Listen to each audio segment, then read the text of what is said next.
Hello po, kamusta po? Welcome po ulit sa ating guitar tutorial. Welcome din po sa mga napatambay lang dyan at sa mga napasilip sa channel natin. Welcome po kayo. Ngayon po, ang ituturo ko po sa inyo ay ang kanta ng VST Company, Awitin Mo at Isasayaw Ko. I hope po na makatulong ito at magustuhan nyo po para matugtog nyo na ang kantang to. Kung magustuhan nyo po ito, huwag niyo pong kakalimutan na mag-like at mag-subscribe. Ganun din po na i-hit niyo po ang notification bell para lagi po kayong updated sa mga darating nating guitar tutorial.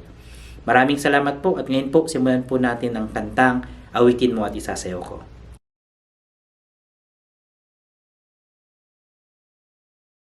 Sa kantang Awitin Mo at Isasayaw Ko, ang tuning po natin dito ay standard tuning. So E, A, D, G, B, E.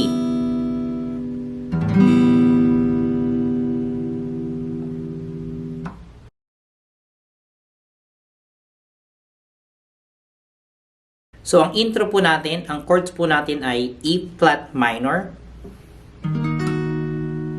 Okay? So, para po siyang, ibabar po natin tong index natin dito sa 6th fret from 5th, 4th, 3rd, 2nd, and 1st string. Lalagay po natin tong middle finger natin dito sa 7th fret, 2nd string. Tapos yung ring po natin, lalagay po natin sa 8th fret, 4th string. Tapos yung pinky natin sa 8th fret, 3rd string. Okay, so ito po yung chord na E flat minor. Tapos C sharp, tapos B. Tapos C sharp, 7 sustain. Okay? So, ipa-flat po natin itong, or iba-bar po natin itong index natin dito sa 4th fret. From 5th, 4th, 3rd, 2nd, and 1st string. Tapos, ilalagay po natin itong ring finger natin dito sa 6th fret, 4th string. Tapos, yung pinky natin, lalagay natin siya dito sa 7th fret, 2nd string. Yan, ganyan ang itsura niya. Okay? Tapos, ang next na chord natin is C sharp 7, which is ang gagawin lang natin from this form, ilalagay lang po natin itong pinky natin pabalik dito sa 6th fret. Okay. So, again po, ang chords po natin dito ay E flat minor, C sharp, tapos B. Tapos C sharp 7 sustain, and then C sharp 7. Okay, kung tutugtugin po natin para po siyang ganito.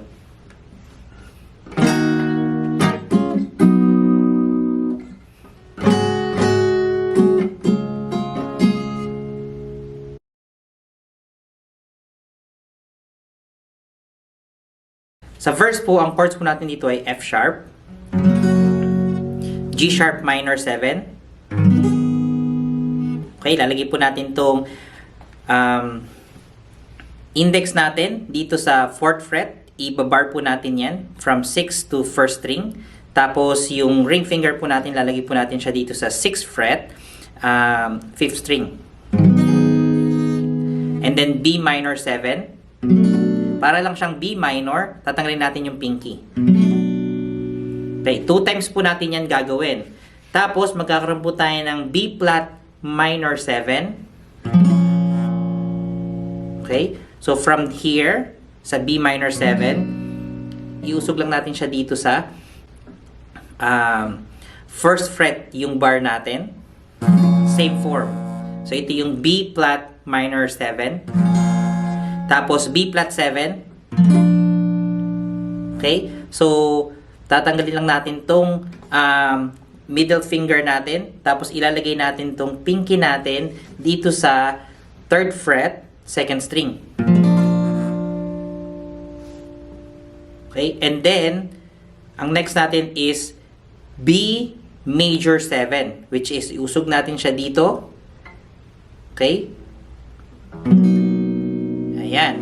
So, ilalagay po natin tong index natin dito sa 2nd fret. Okay, from 5th, 4th, 3rd, 2nd, and 1st, naka-bar siya. Tapos yung middle finger natin lalagyan natin siya sa 3rd fret, 3rd string. Tapos yung ring natin lalagyan natin siya dito sa 4th fret, 4th string. Tapos yung pinky natin, 4th fret, 2nd string. 2 times natin yung gagawin, yung run na yun. Tapos, ulitin na natin yung B major 7, tapos B flat minor 7, tapos G sharp minor 7, and then C sharp 7 sustain, and then C sharp 7. So kung kakantayin po natin, para po siyang ganito.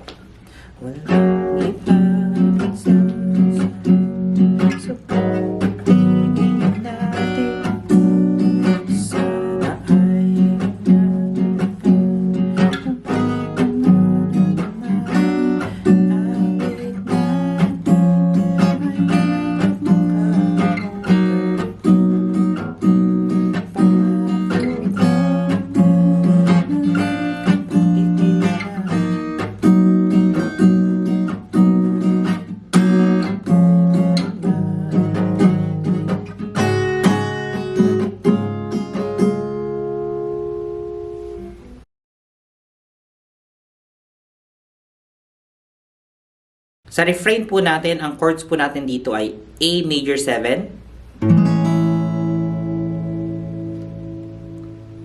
and D major 7. 3 times po natin yan gagawin. Ang susunod po natin ay B minor 7, tapos E7 sustain. Okay, so ang E7 sustain natin, lalagyan natin itong middle finger natin dito sa 2nd fret, 5th string. Tapos yung ring finger natin, 2nd fret, 3rd string. Okay? And then, ang next nating chord is E7, which is tatanggalin lang natin to. Ilalagay natin yung index natin dito sa 1st fret, 3rd string.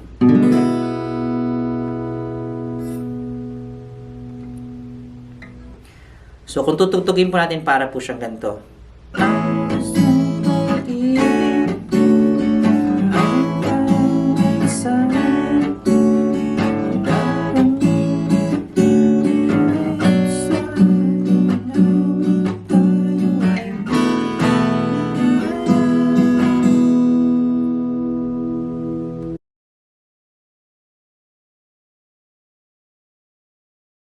Sa chorus natin, ang chords natin dito ay D major 7 and C sharp minor 7. 2 times natin gagawin yun. Tapos B minor 7,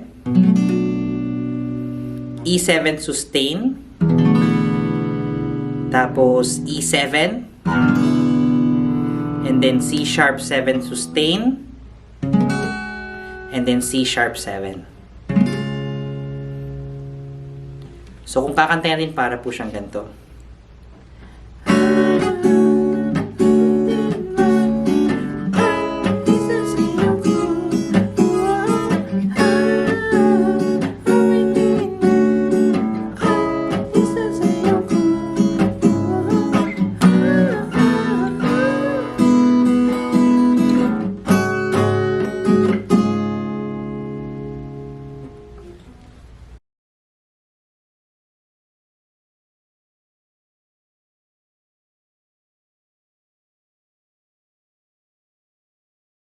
Sa chorus ng instrumental na yon, ang chords natin ngayon ay D major 7, C sharp minor 7, 2 times natin gagawin yon, and then B minor 7, E7 sustain, and then E7, and then ulitin natin yung chords na yun, but this time nasa higher or nasa bar chord siya. So, E7 sustain.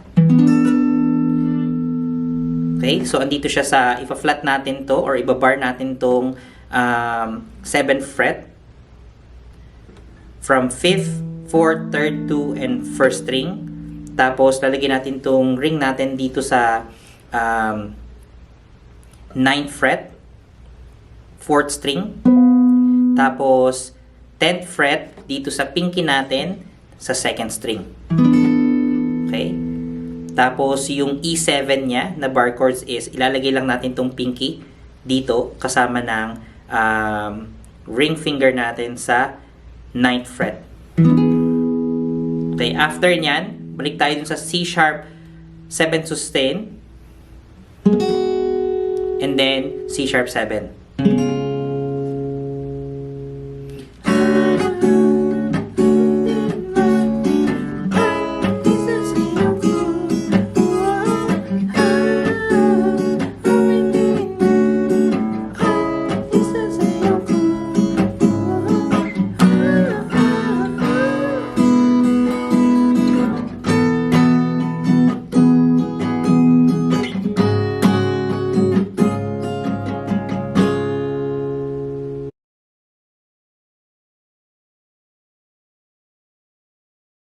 Ang outro natin dito ay D major 7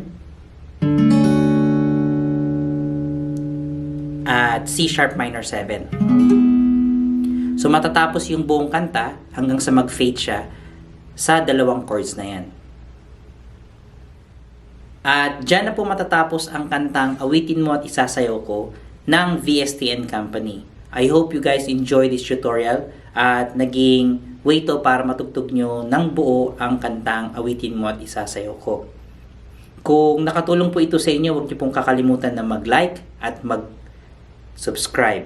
At ganon din po, na-hit niyo po ang notification bell natin para lagi po kayo maging updated sa mga darating pa pong mga guitar tutorial natin. You can always leave a comment down below kung meron po kayong mga katanungan or suggestion or even request.